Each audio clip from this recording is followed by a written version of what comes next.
السلام علیکم، میرا نام گلشیر ہے۔ آج میں آپ کو ملک چین کے بارے میں کچھ اہم باتیں بتانے جا رہا ہوں۔ تو آئیے چلتے ہیں چین ملک کی اہم باتوں کی طرف۔ چین دنیا کے قدیم ترین ملکوں میں سے ایک ہے۔ چین کا سرکاری نام عوامی جمہوریہ چین ہے۔ چین دنیا میں سب سے زیادہ آبادی والا ملک ہے۔ چین کے مغرب میں دنیا کا مشہور صحرائے گوبی واقع ہے۔ یہاں چینی زبان بولی جاتی ہے، لیکن مختلف علاقوں کے لوگ مختلف زبانیں بولتے ہیں۔ چین کا دارالحکومت بیجنگ ہے۔ چند بڑے اور اہم شہروں میں شنگھائی، شنزن، فوزہو اور نانجنگ شامل ہیں۔ دنیا میں سب سے زیادہ زرعی پیداوار چین میں ہوتی ہے۔ اس لحاظ سے چین کی حیثیت ایک زرعی ملک کی ہے۔ گزشتہ چند سالوں میں چین کے لوگوں کی محنت اور ہنر سے یہ دنیا کا ایک بڑا صنعتی ملک بن گیا ہے۔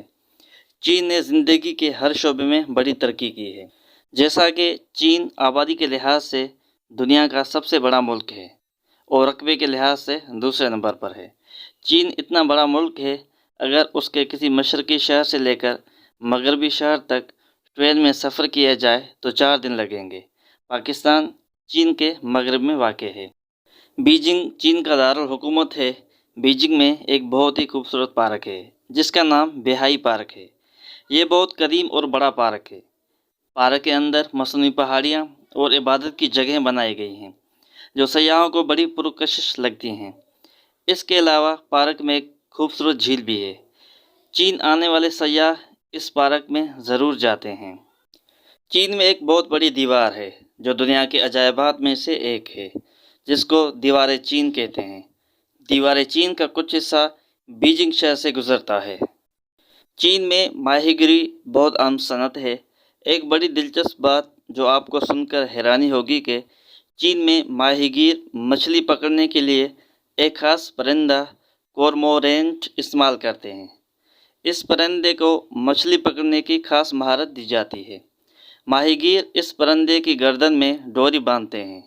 جب پانی میں اس پرندے کے گلے میں کوئی بڑی مچھلی پھنستی ہے تو ماہی گیر اس ڈوری کو اوپر کھینچتے ہیں اور مچھلی پکڑ لیتے ہیں۔ مچھلی پکڑنے کے اس طریقے کو کورمورینٹ فشنگ کہتے ہیں۔ یہ ایک روایتی طریقہ ہے جو چین اور جاپان میں عام ہے۔ یہ پرندہ چھوٹی مچھلیاں نگل لیتا ہے، لیکن جیسے ہی بڑی مچھلی منہ میں لیتا ہے تو گلے میں لگی ڈوری پر وزن پڑتا ہے، جو ماہی گیر کے لیے اشارہ ہوتا ہے کہ پرندے نے مچھلی پکڑ لی، اور اس طرح ماہی گیر ڈوری اوپر کھینچ لیتا ہے۔ چین کے لوگ چاول بہت شوق سے کھاتے ہیں۔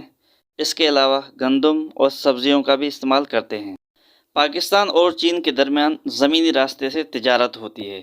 قدیم زمانے میں برِ صغیر سے چین میں داخلے کا راستہ پاکستان کے شمال مغرب میں گلگت بلتستان کے علاقوں سے گزرتا ہوا جاتا تھا، جو شاہراہ ریشم کہلاتا تھا۔ اس راستے کے ذریعے مسالہ جات، ہاتھی دانت، کپڑا، قیمتی پتھر، ریشم اور چائے وغیرہ کی تجارت ہوتی تھی۔ 1978 میں پاکستان اور چین کی باہمی تعاون سے اس شاہراہ کو وسیع کیا گیا ہے۔ اس کا موجودہ نام شاہراہ قراقرم ہے۔